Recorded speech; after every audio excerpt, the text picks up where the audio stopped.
Assalamualaikum warahmatullahi wabarakatuh. Kami dari kelompok 6 Andragogi ingin mempresentasikan hasil laporan observasi kami dengan kajian pendidikan orang dewasa yang diselenggarakan oleh lembaga pemerintah. Sebelum saya mempresentasikan hasil laporan saya ingin memperkenalkan anggota kelompok saya. Yang pertama yaitu saya sendiri sebagai moderator, Salsabila Relkos dengan NIM 23005155, dan rekan saya Aurel Salbila Putri dengan NIM 23005113, dan Retno Dwiningrum dengan NIM 23005113, dan yang terakhir Rizka Valencia dengan NIM 23005154. Baiklah, yang pertama yaitu pengertian yang akan dibacakan oleh rekan saya. Kepada rekan saya persilahkan. Baik, saya Retno Dwiningrum dengan NIM 23005131 ingin menjelaskan pembahasan tentang pusat kegiatan masyarakat dan strategi. Yang pertama, pusat kegiatan masyarakat.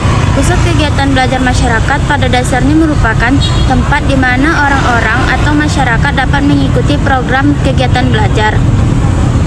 PKBM mendorong masyarakat agar belajar secara mandiri melalui penguatan pemberdayaan pendidik. PKBM Sentosa Hati memiliki posisi strategis sebagai salah satu PKBM dalam penyelenggaraan program peningkatan sumber daya manusia melalui pendidikan non-formal. Sarana yang pemerintah sediakan dalam sistem pendidikan nasional yang bertujuan menyetarakan standar pendidikan yang ada pada jalur pendidikan non-formal dengan pendidikan formal.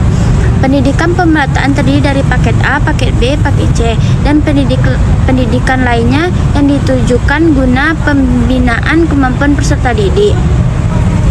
Terima kasih kepada rekan saya yang telah menjelaskan pengertian dari pendidikan orang dewasa yang diselenggarakan oleh pemerintah, yaitu kami mengambil tempatnya yaitu PKBM. Materi selanjutnya yaitu tujuan yang akan dibacakan oleh rekan saya. Kepada rekan saya dipersilahkan.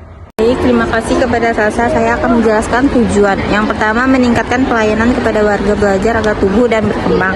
Yang kedua, memenuhi kebutuhan warga belajar yang tidak dapat dipenuhi dalam jalur pendidikan sekolah. Yang ketiga, memberi motivasi dalam menumbuhkan minat belajar. Sekian dari materi saya kembalikan kepada moderator. Terima kasih kepada rekan saya yang telah menjelaskan tujuan dari pendidikan orang dewasa yang diselenggarakan oleh lembaga pemerintah.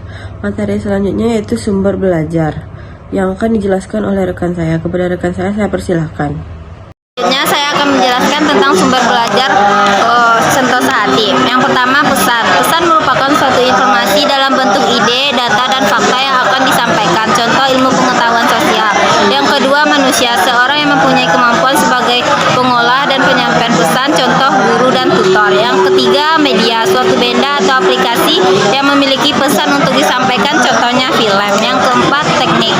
Prosedur, rutin, atau acuan yang disiapkan untuk menggunakan bagan peralatan, lingkungan, dan orang mentransmisikan pesan. Contoh pengajaran terprogram.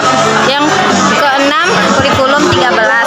Sentosa Hati memakai kurikulum 13. Sekian dari saya kembalikan kepada moderator. Baik, selanjutnya saya akan membahas tentang slide, yaitu apa yang dimaksud dengan pendidikan kesetaraan pada paket B setara SMP. Jadi pendidikan ini adalah program pendidikan non-formal yang ditujukan untuk mereka yang tidak dapat menyelesaikan pendidikan formal di tingkat SMP. Yang kedua yaitu pendidikan kesetaraan paket C yang setara SMK. Paket ini adalah program pendidikan non-formal yang ditunjukkan untuk mereka yang tidak dapat menyelesaikan pendidikan formal di tingkat SMA. Yang ketiga yaitu dengan dasar KD. Dengan dasar KD ini adalah kompetensi dasar penjabaran lebih rinci dari standar kompetensi yang harus dicapai oleh siswa dalam satu mata pembelajaran atau bidang studi tertentu. Yang terakhir yaitu keaksaraan usaha mandiri atau hukum. Usaha mandiri atau hukum ini yaitu merujuk pada kemampuan seseorang untuk membaca, menulis, dan menghitung dengan baik sehingga dapat melakukan kegiatan usaha mandiri.